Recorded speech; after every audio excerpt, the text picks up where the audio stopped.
Najeriya kenan. Ni wallahi ban taɓa ganin lalatattar ƙasa ba, ban taɓa ganin inda aka mai da jami'an tsaro kamar ba a ɗauke su da wani muhimmanci ba kamar Najeriya. Ya kamata a ce gwamnatin Najeriya wayannan mutanen ya kamata a ce sun fi kowane mutum albashi a Najeriya. Wayannan mutanen ya kamata a duba musu. Wayannan mutanen ina yawan magana kansu. Yanzu dan girman Allah menene amfanin a ɗauki naira miliyan 40 a riƙa ba ɗan majalisa na tarayya duk wata, ɗan sanda da soja da immigration da civil defense da dai duk sauran jami'an tsaron da muke da su a Najeriya ya kasance albashinsu bai wuce 50,000 ba, 60,000, 70,000, 80,000, geji 100,000. Wannan wani irin zalunci ne? Ta yaya za a yi a zauna lafiya? Ɗan majalisa, ni wallahi abin da nake ba da shawara, ya kamata a ce duk wani ɗan majalisa a kasa albashinsu, kowane ɗan majalisa a kasa albashinsu 3 a zabtare musu 2, a riƙa ba sojoji da 'yan sanda da duk wani jami'in tsaro a daɓa musu albashinsu. In mutum na yanzu tsadar rayuwa ake ciki, daga 2015 zuwa yau komi ya linka kuɗin shi so 5 ko so 6, wani ma so 10 ya linka kuɗin shi.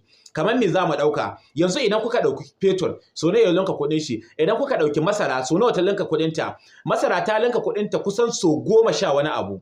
Wannan wani irin zalunci ne?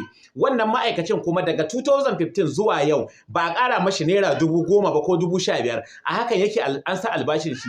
Ga yanayi na matsatsin rayuwa, ga yanayi na talauci, ga yanayi na tsadar rayuwa da muke ciki.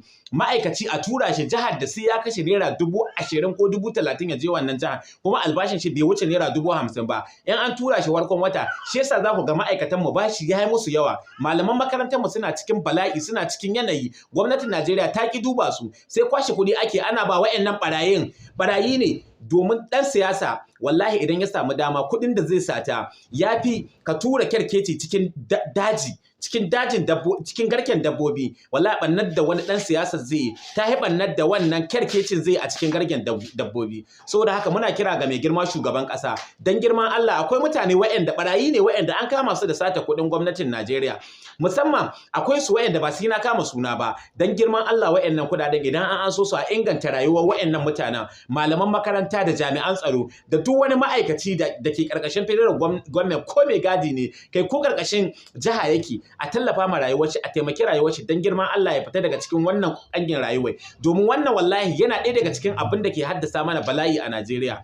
Talauci da tsadar rayuwa suna ɗaya daga cikin abubuwan da suke addaban mu a Najeriya. Dan girman Allah a duba mu wayannan mutane, dan girman Allah gwamnatin Najeriya ki tausaya mu wayannan mutane. Muna kira da babban murya, kuma dan girman Allah duk wanda ya ga bidiyon ne ya taya ni sharing.